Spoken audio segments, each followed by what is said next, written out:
अशा शैलीसाठी ओळखल्या जाणाऱ्या भास्कर जाधव यांनी जातीवाचक वक्तव्य केल्यामुळे आता राजकीय वादाला एक जातीय रंग प्राप्त झालेला आहे। ब्राह्मण समाज पाताळयंत्री असल्याची विखारी टीका जाधवांनी केली आणि त्यामुळे ब्राह्मण समाज हा चांगलाच आक्रमक झालाय। अनाजी पंत असा उल्लेख करत त्यांनी स्थानिक भाजपचे नेते विनय नातू यांच्यावरती अप्रत्यक्ष निशाणा साधला। मुंबईतल्या शिवसेना भवनातील मेळाव्यामध्ये बोलत असताना त्यांनी अनेक वादग्रस्त वक्तव्य केली। 2024 मध्ये निवडणुकीच्या प्रचाराच्या वेळेला जातीवाचक वक्तव्य केल्याचा ठपका ठेवत तत्कालीन मुख्यमंत्री एकनाथ शिंदे आणि गृहमंत्री फडणवीसांनी आपल्या अटकेसाठी दबाव आणल्याचा गौप्यस्फोट सुद्धा भास्कर जाधवांनी केला। त्यामुळे गुहागरमधला स्थानिक राजकीय वाद आता राज्याच्या राजकारणासाठी मोठी डोकेदुखी ठरणार आहे इतकं मात्र नक्की। ते आज नेत्यांचे फोन सांगत नाही, त्यावेळेला एकनाथ शिंदेच मुख्यमंत्री होते। वरून सगळ्या नेत्यांचे फोन गृहमंत्री देवेंद्र फडणवीस होते। वरून सगळ्यांचे फोन येत होते, कोणाला एसपीना त्यांना अटक करा। त्यांनी सांगितलं ज्या दिवशी एवढा जरी पुरावा सापडला तर मी अटक करेन, पण एवढाही पुरावा नाही। मराठ्यांनी जर मनावर घेतलं तर गावामध्ये नक्कीच मराठ्यांना मानणारा वर्ग आहे। ब्राह्मणांपेक्षा मराठ्यांना मानतात काय? हो मराठ्यानो, तो एक असला तरी भारी पडतो। पाताळ यंत्री आहेत ते, एक असला तरी तुम्हाला माहित नाही काय करू, गिरमिट लावतो। आणि म्हणून हे सगळे समाज एक होते। दरम्यान आता भास्कर जाधव आणि ब्राह्मण समाजामध्ये वाकयुद्ध रंगलेलं आहे। तर ब्राह्मण समाजावरती जाहीर टीका करत भास्कर जाधव यांनी माफी मागायला साफ नकार दिलाय। त्यांचे फॉलोअर्स का सोडून गेले, त्यामुळे काय झालं आणि त्यांच्याबरोबर किती झाले हा विषय राहिला बाजूलाच, पण त्याच्याहून विषयच तिसरीकडे न्यायचा आणि जाती जातीतली तेढ निर्माण करायची। त्यामुळे एक जात घाबरून आपल्या पाठीमागे उभी राहील असा एक केविलवाणा प्रयत्न यातनं दिसून येतो।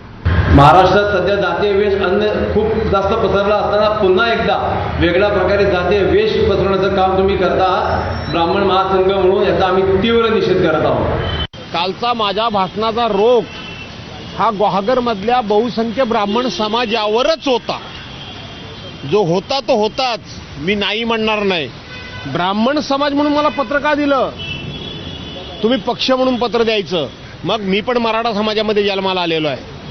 माझ्या समाजाचा स्वाभिमान नाहीये, मराठा समाजाला काही मान सन्मान नाहीये आणि म्हणून द्वेष पसरवायचं काम हे ब्राह्मण समाजानं गुहागर तालुक्यातल्या समाजाच्या वतीनं पत्र देऊन केलं।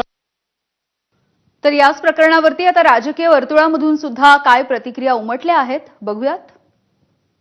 धक्कादायक आणि वाईट वाटल्या या गोष्टीचं। भास्कर जाधव माझे वैयक्तिक मित्र आहेत। कदाचित एखाद दुसऱ्या ब्राह्मणाशी त्यांचा वाद असू शकतो, पण समस्त ब्राह्मणाला पाताळ यंत्री म्हणणं हे सवंग लोकप्रियता मिळवण्याचं एक लक्षण आहे, दुसरं काय? त्यांच्या पक्षाचे नेते मान्य उद्धवजींना सुद्धा हे मान्य होणार नाही।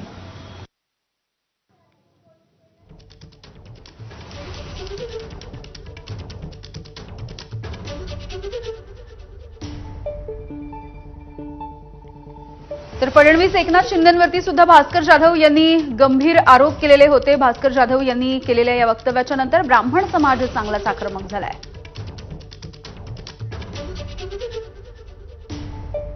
तर आपण बघतोय भास्कर जाधव आणि विनय नातू यांच्यामधला हा वाद नेमका काय आहे आणि गुहागरमधलं जातीचं समीकरण कुणबी समाज सर्वाधिक 60 ते 70%।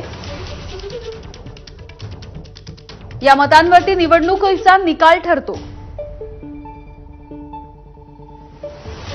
माजी आमदार स्वर्गीय तात्यासाहेब नातू आणि त्यानंतर विनय नातू यांची गुहागर तालुक्यावरती निर्विवाद सत्ता आहे। ब्राह्मण समाजाची मतं कमी, मात्र नातू कुटुंबामुळे कायम मुख्य राजकीय प्रवाहामध्ये महत्व आहे। कुणबी समाजाचे अनेक बडे नेते शिंदेंच्या सोबत गेल्यामुळे भास्कर जाधव यांची गोची झाली। मराठा समाज पूर्णपणे भास्कर जाधव यांच्या सोबत नसल्यामुळे अडचण निर्माण होती आहे। या समाजाला जुने दाखले देऊन ब्राह्मण समाज तुम्हाला कसा त्रास द्यायचा हे सांगण्याचा भास्कर जाधवांचा प्रयत्न आहे। यामधूनच खोदकीचा मुद्दा पुढे करत ब्राह्मण समाजावरती जाधवांनी टीका केली। मच्छीमार समाज आणि इतर समाज एकत्र ठेवण्याचं भास्कर जाधव यांच्या समोर आव्हान आहे. 2024 मध्ये अवघ्या 2800 मतांनी विजयी झाल्यामुळे आता भविष्याची चिंता त्यांना सतावतीये.